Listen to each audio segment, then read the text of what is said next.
Hello दोस्तों, स्वागत है आपका आपके अपने यूट्यूब चैनल पे। दोस्तों, हम लोग पढ़ रहे हैं ऑर्गेनिक केमिस्ट्री पढ़ रहे हैं। तो ऑर्गेनिक केमिस्ट्री के थ्रू हम लोग कार्बनिक यौगिकों का परिचय कर रहे हैं कि किस तरह से कार्बनिक यौगिकों का नामकरण होता है। तो देखिए, जो कार्बनिक यौगिक होता है, ऑर्गेनिक कंपाउंड्स होते हैं, उनको जनरली दो भागों में बांटा गया है। पहला है खुली श्रृंखला यौगिक और दूसरा है बंद श्रृंखला यौगिक। खुली श्रृंखला यौगिक में जिसमें कार्बन कार्बन कैसे होते हैं, एक खुली श्रृंखला है जिसमें कार्बन एक दूसरे से खुले होते हैं, ऐसे अटैच होते हैं। इस तरह से कार्बन जिसमें जुड़े होते हैं उन्हें हम कहते हैं, उन्हें क्या कहा जाता है, खुली श्रृंखला के यौगिक। ठीक है, तो खुली श्रृंखला के यौगिक में क्या होता है, ओपन चेन कंपाउंड्स होते हैं। इसमें कार्बन एक दूसरे से जुड़े हुए होते हैं। ठीक है, खुली भाग में होते हैं, एक दूसरे से अरेंजमेंट होते हैं। ठीक है, दूसरा है बंद श्रृंखला यौगिक। इसमें कार्बन परमाणु जो होते हैं वो एक दूसरे से घेरे में होते हैं, बंद में होते हैं। ठीक है, ये यहाँ पर देखिए ओपन चेन है, अर्थात एक दूसरे से जुड़े हुए हैं। लेकिन यहाँ पर कार्बन क्या होता है, बंद में होगा, एक रिंग में होगा। ठीक है, तो दो प्रकार के यौगिक। जो बंद श्रृंखला यौगिक है, इसको दो भागों में बांटे हैं। एक है समचक्रीय और दूसरा है विषम चक्रीय। समचक्रीय यौगिक किससे कहते हैं, जिसमें सिर्फ कार्बन कार्बन ही परमाणु रिंग तो बना हो, लेकिन सिर्फ जिसमें कार्बन के परमाणु उपस्थित होते हैं उन्हें समचक्रीय यौगिक कहते हैं। चक्र में होगा अर्थात रिंग में होगा, कार्बन एक दूसरे से अटैच होंगे, लेकिन किस में होंगे, रिंग में होंगे, तो उसे क्या कहते हैं, समचक्रीय यौगिक। ठीक है, यहाँ पर एक चीज और ध्यान रखना है कि जो बंद श्रृंखला है तो इसमें कार्बन के अलावा कोई दूसरा परमाणु नहीं होता। समचक्रीय में कार्बन परमाणु के अलावा कोई दूसरा परमाणु नहीं होता है, कार्बन कार्बन ही अटैच होता है। ठीक है, कार्बन के साथ में हाइड्रोजन तो होगा, लेकिन कार्बन के साथ में और कोई दूसरा परमाणु अटैच नहीं होता है, जुड़ा नहीं होता है, तो उसे सम माने समान चक्र में होगा, लेकिन कार्बन ही होगा, तो समचक्रीय यौगिक होते हैं। ठीक है, दूसरा है विषम चक्रीय यौगिक, हेट्रोजिनस। जो हेट्रोजिनस कंपाउंड्स होते हैं, इसमें क्या होता है, कार्बन के अलावा भी कोई दूसरा परमाणु जुड़ा होता है। तो जिसमें कार्बन के अलावा अन्य परमाणु भी जुड़े होते हैं, उसे क्या कहते हैं, विषम चक्रीय यौगिक। क्या कहते हैं, विषम चक्रीय यौगिक कहते हैं। इसमें कार्बन के साथ साथ, जैसे मान लीजिए आपका कार्बन है, ये कार्बन है, यहाँ एक कार्बन है। ठीक है, तो कार्बन के साथ साथ में यहाँ पर आपका नाइट्रोजन जुड़ जाए, है ना, ऑक्सीजन जुड़ जाए, तो इस तरह से होता है विषम चक्र। अब देखिए, जो समचक्रीय यौगिक है ये दो प्रकार के होते हैं, एक एल साइक्लिक यौगिक और दूसरा एरोमेटिक्स। तो एल साइक्लिक क्या होते हैं कि जो एल साइक्लिक यौगिक होते हैं ये भी कैसे होते हैं, मतलब ये भी एक रिंग में होते हैं। कैसे होते हैं, रिंग में होते हैं। ठीक है, ये साइक्लिक यौगिक की तरह ही प्रदर्शित होते हैं, लेकिन इसमें एक बात ध्यान रहे कि इसमें कार्बन की संख्या 3, 4, 5, 6 भी हो सकती है। लेकिन जो एरोमेटिक्स होते हैं ना, ये बेंजीन परमाणु की तरह होते हैं, इनमें कम से कम बेंजीन 6 परमाणु होने चाहिए। ठीक है, जो एरोमेटिक्स होते हैं इसमें 5 कार्बन 4 कार्बन की बात नहीं होती। ये एरोमेटिक होता है, यानी बेंजीन परमाणु के सदृश संरचना बनाते हैं, उन्हें क्या कहते हैं, एरोमेटिक। जैसे ये आपकी जो संरचना है वो कैसी है, एरोमेटिक्स है। ठीक है, और एल साइक्लिक क्या होते हैं, एल साइक्लिक में देखिए आपके 3 कार्बन भी, ये देखिए आपका जो साइक्लोप्रोपेन बना, क्या बना, साइक्लोप्रोपेन है, साइक्लोब्यूटेन है,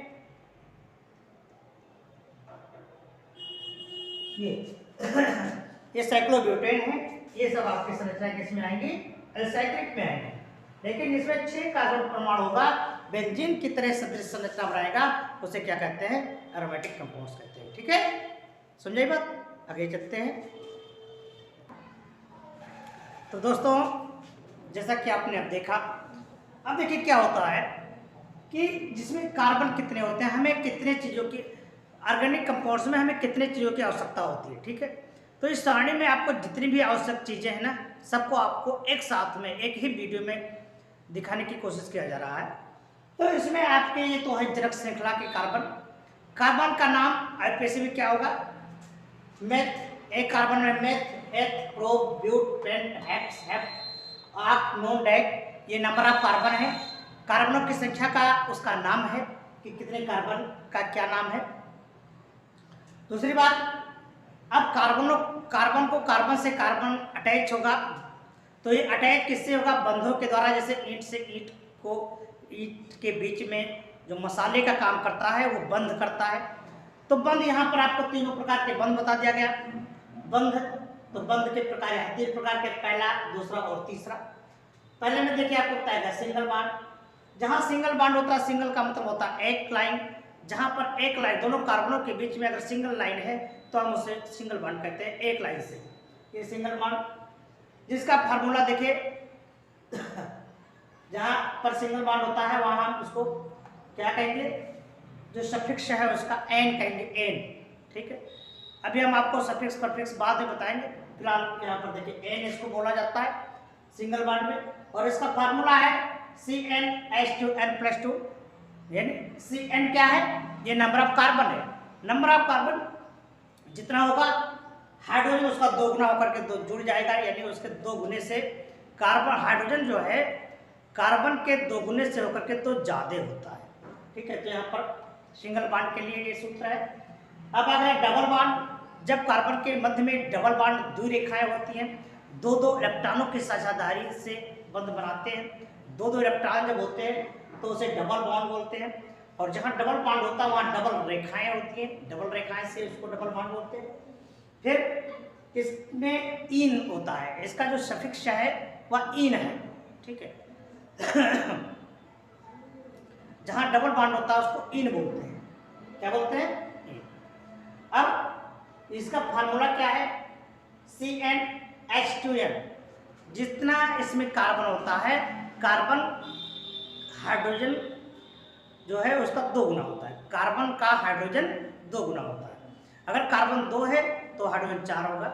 ठीक है, ये आपका डबल बॉन्ड का सूत्र है। ठीक, अगला देखिए त्रिबंध।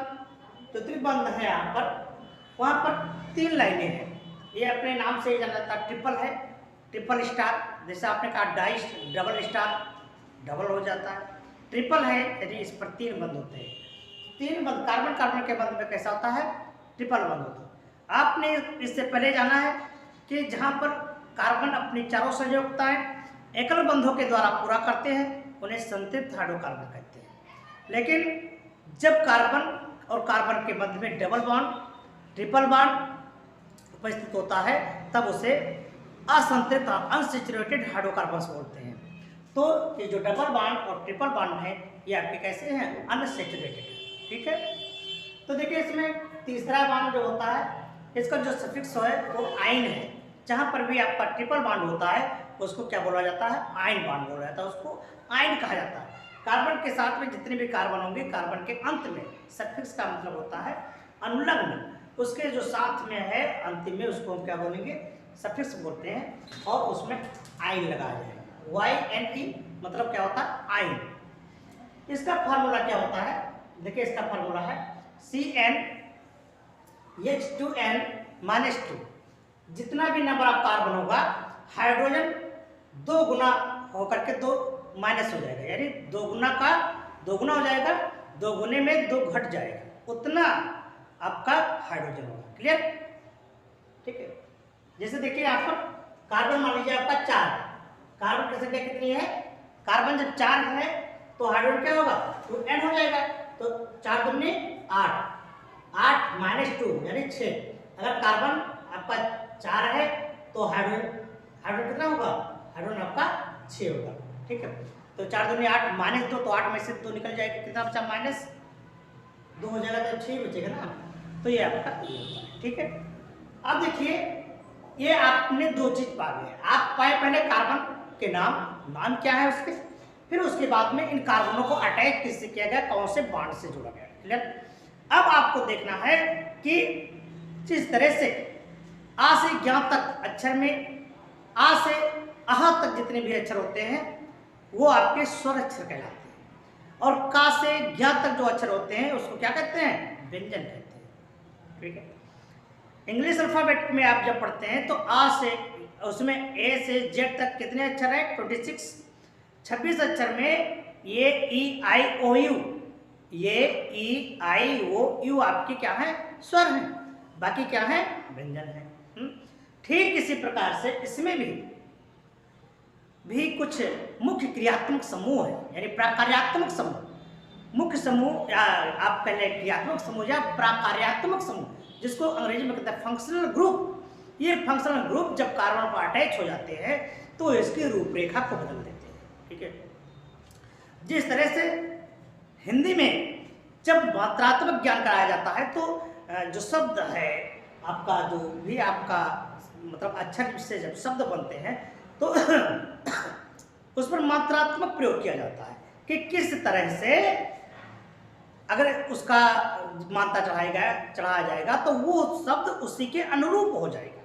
ठीक है, यहाँ पर भी आपके जो जनक श्रृंखला है कार्बन है, उस कार्बनों में जो आपके क्रियात्मक समूह है, क्रियात्मक समूह जब जुड़ जाएगा तो उसका नाम बदल जाएगा। किस तरह से नाम बदलेगा ये आप इस श्रेणी के अंतर्गत देखेंगे। तो यहाँ पर लिखा हुआ है क्रियात्मक समूह। क्रियात्मक समूह ये होते हैं कि ये कार्बन पर जुड़ करके उसके ऊपर बैठ करके संयुक्त होकर के उसके रूप को, उसके जो है नाम को चेंज कर देते हैं। कौन कौन से हैं तो देखिए, कौन कौन से मुख्य आपके क्रियात्मक समूह कौन कौन से हैं। तो ये आपके मुख्य क्रियात्मक समूह हैं। देखिए एक चीज और है इसमें आपका एक घटता हुआ क्रम में लिखा गया, मतलब ये जो एक ऑर्डर में बनाया गया है कि किस तरह से आपको इसमें देना होगा। ठीक है, तो एक ऑर्डर का वेरिएशन है में ये घटने के हुए क्रम में आपको दिखाया गया है कि ऐसे सबसे ज्यादा इसका मूल्य है, ये होगा तो इसको वरीयता दी जाएगी। तो इसमें अब आपके एक ही कार्बन श्रृंखला पर कई जब फंक्शनल ग्रुप जुड़ जाते हैं तो आपको वरीयता देने में कठिनाई हो जाती है कि अब किधर से नंबरिंग करें, इधर मिथिल लगा है, इधर कार्बोक्सिल समूह लगा है। तो यहाँ पर एक वरीयता के क्रम में आपको दिखाया गया है कि किसकी वरीयता कितनी है। तो ये आपको घटते हुए क्रम में, यानी जो सबसे ऊपर है वो हॉबी है, सबसे प्रबल क्रियात्मक समूह है, और जो सबसे नीचे जाएगा उसकी क्रियात्मक क्षमता धीरे धीरे घटती जाएगी। और अगर वो किसी फंक्शनल ग्रुप में है, अगर वो किसी मतलब कार्बनिक यौगिक में है तो आप उसको बाद में काउंट करेंगे। ठीक है, तो सबसे पहला क्या है आपका, अगर ये है COOH, क्या है COOH, जिसको कहते हैं कार्बोक्सिलिक एसिड। कार्बोक्सिलिक एसिड का सूत्र क्या है, COOH। ठीक है, जहां पर COOH आपका क्रियात्मक समूह होता है, COOH होता है, वहां पर अनुलग्न क्या होगा, अंतिम शब्द क्या होगा, उसको क्या बोलते हैं, ओइक एसिड। क्या बोलते हैं, ओइक एसिड। जहां पर देखिए आप, जहां पर भी आपका कार्बोक्सिलिक समूह लग जाता है उसको अंत में क्या कहेंगे, कार्बोक्सिलिक एसिड। ठीक है, तो कार्बोक्सिलिक एसिड COOH अगर लगा है तो उसको क्या कहेंगे, कार्बोक्सिलिक एसिड कहेंगे। ये आपका कार्बोक्सिलिक एसिड है। ठीक है, कार्बोक्सिलिक एसिड का सूत्र क्या होगा, COOH। जहां पर भी COOH है वहां पर आपको ये लगाना होगा, और जहां ये आपको लगा हुआ दिखाई दे आप जान लेंगे कि उसका जो सफिक्स है यानी अनुलग्न है या सबसे अंत में कहने वाला शब्द है उसको क्या कहेंगे, ओइक एसिड। जैसे ब्यूटेन में 4 कार्बन के ऊपर COOH लगा है तो आप ब्यूटेन में क्या जोड़ेंगे, ओइक एसिड जोड़ेंगे, तो ये हो जाएगा ब्यूटेनोइक एसिड। क्या होगा, ब्यूटेनोइक एसिड। 3 कार्बन में जुड़ा है तो ब्यूटेनोइक एसिड, यानी ओइक जो शब्द है वो आपका सफिक्स होगा। ठीक है, यानी अनुलग्न होगा। इसका पूर्व रंग क्या होगा, कार्बोक्सी। कार्बोक्सी इसका पूर्व रंग होगा, यानी पहले का नाम क्या है, पूर्व रंग, और जो अनुलग्न है वह बाद वाला है। ठीक है, अनुलग्न आने वाले शब्द को कहते हैं अनुलग्न, और जो पहले होता है उसे कहते हैं पूर्व रंग। ये आपको जानना है। सफिक्स का मतलब होता है आने वाला, अनुलग्न, और प्रीफिक्स का मतलब होता है पहले वाला। तो आपको समझ गया, आपने समझा होगा कि जब COOH लगा है, कार्बोक्सिलिक समूह लगा है, तो इसको ओइक एसिड बोलते हैं। क्या बोलते हैं, ओइक एसिड। दूसरा देखिए क्या है आपका, SO3 SO3H लगा है। क्या लगा है, SO3H। तो SO3 का जो क्रियात्मक समूह है किसका है, सल्फोनिक एसिड का है। SO3H, इसका मतलब कौन सा समूह लगा है इसमें? क्रियात्मक समूह है सल्फोनिक एसिड है। और सल्फोनिक एसिड का जो अनुलग्न होगा वो क्या होगा? Sulphonic acid. अंत में उसके आप क्या कहेंगे? सल्फोनिक एसिड ही कहेंगे, ठीक है। और जो पूर्व लग्न है वो आपका क्या हो जाएगा? सल्फो होगा। क्या होगा? सल्फो। क्लियर? समझ में आ रही है बात? अगला देखें, COOR, ये एल्किल समूह है। R क्या होता है? एल्किल समूह। R को आप बोलते हैं एल्किल समूह। और एल्किल समूह क्या होता है? एल्केन में, जब एल्केन में हाइड्रोजन कम हो जाता है, एक हाइड्रोजन की कमी हो जाती है, तब उसे एल्किल समूह कहा जाता है। जैसे मेथेन है, CH4, मेथेन का सूत्र क्या है? CH4। और जब मेथेन में एक हाइड्रोजन कम हो जाता है, किसी से व्युत्पन्न करता है, हाइड्रोजन निकल जाता है, तो उसके स्थान पर क्या बचा? CH3। तो CH3 क्या है? मेथिल है, एल्किल समूह। एल्केन से एल्किल समूह, यानी जब एल्केन में एक हाइड्रोजन कम हो जाता है तो उसे क्या बोलते हैं? एल्किल समूह कहते हैं, ठीक है। अब जो एल्किल है वो किससे जुड़ा है? COOR, तो इसको बोलते हैं एस्टर। क्या बोलते हैं? एस्टर। अब एस्टर जहां लगा हुआ है, ये इसका शुद्ध नाम है, जो ये एक संकेत है और संकेत का ये नाम है, ये आपके नाम दिए गए और नाम में ये आपका सफिक्स है, ठीक है, ध्यान में रखना। तो जब एस्टर समूह लगा होता है, इसका मतलब COOR एस्टर समूह लगा, जहां पर भी आपका COOR लगा है वहां पर जो सफिक्स है आपका वह OAT होगा। क्या होगा? OATE, OAT। वहां पर आपको OAT कहेंगे, ठीक है। OAT समूह यहां पर आपका जुड़ा हुआ है, ठीक है। और उर्वरक में क्या होगा? इसका नाम है एल्काक्सी कार्बोनेट। एल्काक्सी कार्बोनेट इसको प्रीफिक्स में बोलते हैं, ठीक है। अगला देखें, अगला है आपका COX, ठीक है। तो इसको बोलते हैं एसिल हाइलाइड। क्या बोलते हैं? Acyl halide. और एसिल हाइलाइड में आपका COX जुड़ा हुआ है। X बोले तो हाइड्रोजन परमाणु। X क्या होते हैं? X आपके हाइड्रोजन परमाणु होते हैं। हाइड्रोजन परमाणु में क्या होते हैं? फ्लोरीन है, क्लोरीन है, ब्रोमीन है, आयोडीन है, ये सब आपके हाइड्रोजन है। जो 17वें वर्ग में आपको दिया गया और सारणी में, वो सब हाइड्रोजन वर्ग के तत्व कहलाते हैं। और हाइड्रोजन वर्ग को जिस प्रकार से एल्किल को R से डिनोट करते हैं, रिप्रेजेंट करते हैं, ठीक इसी प्रकार से हाइड्रोजन को X से प्रदर्शित करते हैं, ठीक है। आपको एल्किल हैलाइड्स में आपको पाठ पढ़ाया गया होगा, तो आप यहाँ पर सविस्तार जाए। तो एल्किल हैलाइड्स जो आपका COX है, इसे कहते हैं एसिड हैलाइड्स। क्या कहते हैं? Acid halides. और जहां एसिड हैलाइड जुड़ा होगा वहां उसको कहेंगे ओइल। देखिए वो YL हैलाइड्स है ना, ऑयल हैलाइड्स। CONH2, जहां पर CONH2 अगर क्रियात्मक सूत्र जुड़ा है उसका नाम है एमाइड। क्या है? एमाइड है। और एमाइड जहां जुड़ा होता है उसका अनुलग्न क्या होगा? एमाइड होगा। क्या होगा? एमाइड। उसको एमाइड बोलते हैं। जहां पर ये लगा होगा CONH2, इसको एमाइड कहेंगे। अगला है CN, इसको क्या कहते हैं? नाइट्राइल। जहां C111N से जुड़ा होता है, नाइट्रोजन से जुड़ा होता है, इसे नाइट्राइल कहते हैं। और इसको अनुलग्न में भी क्या कहेंगे? नाइट्राइल कहेंगे। और इसका पूर्व लग्न जो है वो क्या होगा? साइनो होगा। क्या होगा? साइनो, ठीक है। तो इसको साइनो नाम दें। अगला देखिए CHO, बहुत ही कॉमन है, बहुत ही केमिस्ट्री में आने वाला है CHO, जिसको कहते हैं एल्डिहाइड। क्या कहते हैं? एल्डिहाइड। जहां CHO समूह जुड़ा हुआ होता है वो जान लीजिए आपका एल्डिहाइड समूह है, एल्डिहाइड ग्रुप का है। और एल्डिहाइड का जो सफिक्स है वह अल है, ये अल। जैसे आपने कहा फॉर्मल्डिहाइड का सूत्र क्या है? HCHO। फॉर्मल्डिहाइड का सूत्र क्या है? HCHO। लेकिन जब आप IPSC में बोलेंगे तो उसे कहेंगे मेथेनॉल। क्या कहेंगे? मेथेनॉल, अल कहेंगे, अल। तो जहां पर भी आपका CHO समूह जुड़ा होता है उसको अल बोलते हैं। ये यल, वो यल मत कहना, भूल से अगर वो यल कह दिया आल हो जाएगा। और जहां आल होगा वहां हाइड्रोक्सी समूह जुड़ा है, इसका मतलब OH समूह जुड़ा है। तो जहां पर CHO जुड़ा है वहां पर उसका सफिक्स अल होगा। क्या होगा? ये देखिए। और इसका जो पूर्व लग्न है उसको फार्मिल कहते हैं। क्या कहते हैं? फार्मिल। जैसे फॉर्मल्डिहाइड है, ठीक है, तो ये फार्मिल है। अगला देखिए CO।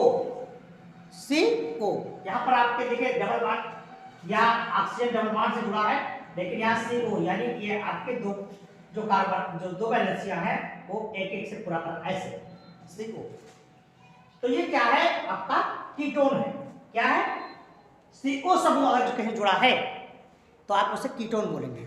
और जहां कीटोन होता है ना वहां जो आपका अनुलग्न होगा वो होगा ओन, ONE।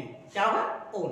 ओन समूह आपका कीटोन समूह का कहलाता है, ओन समूह बोला जाएगा। जैसे ब्यूट में आपका 4 कार्बन में अगर ओन जुड़ा है, कहीं वो ऊपर दिखाई दे रहा है, नीचे दिखाई कहीं भी जुड़ा हो तो आप उसे ओन कहेंगे। तो ब्यूट में ओन जोड़ देंगे, क्या हो जाएगा? ब्यूटेन। क्या होगा? ब्यूटेन। पेंट में जोड़ेंगे, 5 कार्बन में अगर जुड़ा हुआ है, ओन जुड़ा है तो पेंटेनोन, हेक्सेनोन, है ना। तो ये इस तरह से आपका ओन शब्द आएगा। यानी सफिक्स क्या होगा? जहां पर ओ जुड़ा हो, CO समूह आ रहे हैं तो वहां पर ओन समूह जोड़ा जाएगा, सफिक्स में ओन जोड़ा जाएगा।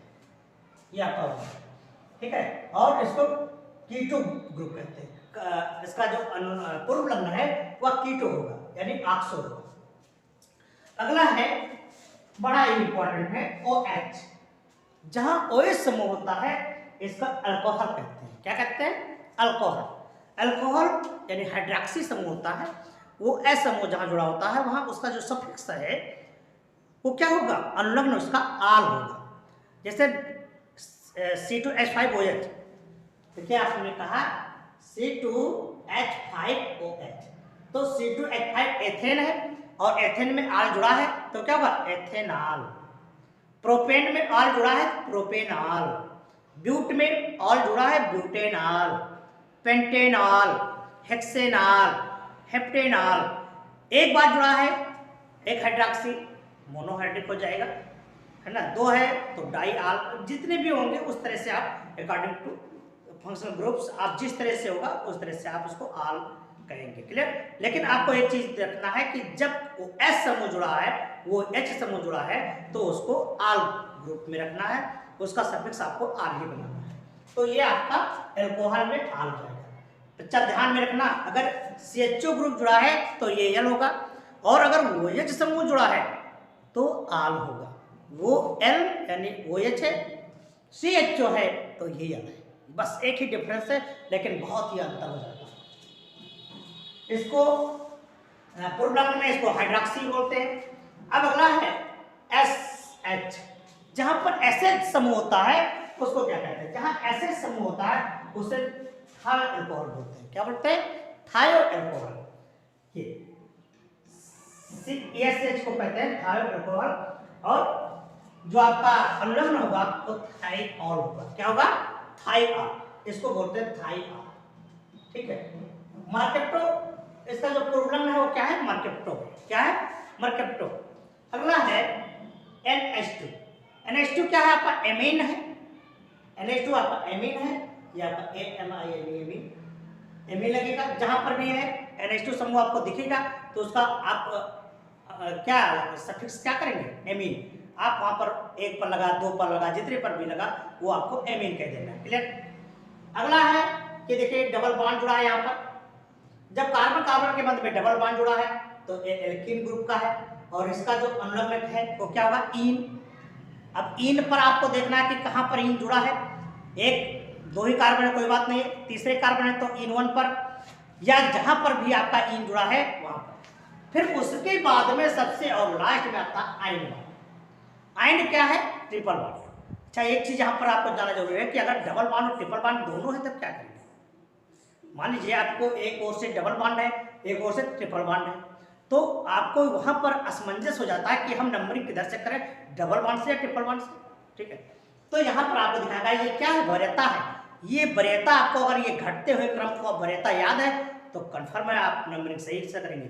अगर ये वरीयता आपको याद नहीं है, ये क्रम याद नहीं है, डिसेंडिंग ऑर्डर में लिखा हुआ है, अगर ये आपको याद नहीं है तो दिक्कत हो जाएगी। घटते हुए क्रम में यहाँ पर होगा तो सबसे ज्यादा घटा है, यानी सबसे बाद। अगर डबल बॉन्ड और ट्रिपल बॉन्ड दोनों है ना तो पहले डबल बॉन्ड को करेंगे तब ट्रिपल बॉन्ड को आप इंक्लूड करेंगे, है ना, वरना दिक्कत हो जाएगी, गलत हो जाएगा।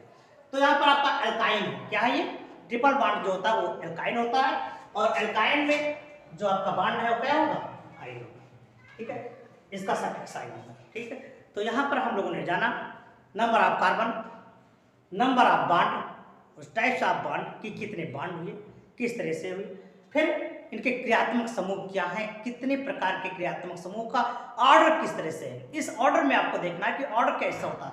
अगर ऑर्डर में आप नहीं जान पाएंगे ना तो दिक्कत हो जाएगी। आपने कहीं कार्बोक्सिलिक एसिड भी जुड़ा है और आपका कहीं ये मान लीजिए अमीन भी जुड़ा है, तो आप कार्बोक्सिलिक एसिड को वरीयता नहीं देंगे, किसको, अमीन को दे देंगे, नंबर आपका तुरंत काट दिया जाएगा। इसलिए वरीयता आपको जानना बहुत जरूरी है। तो ये आपका ये जो क्रियात्मक समूह, सफिक्स और प्रीफिक्स और ये नंबर ऑफ कार्बन और ये number of bond, types of bond, इसको याद कर लें।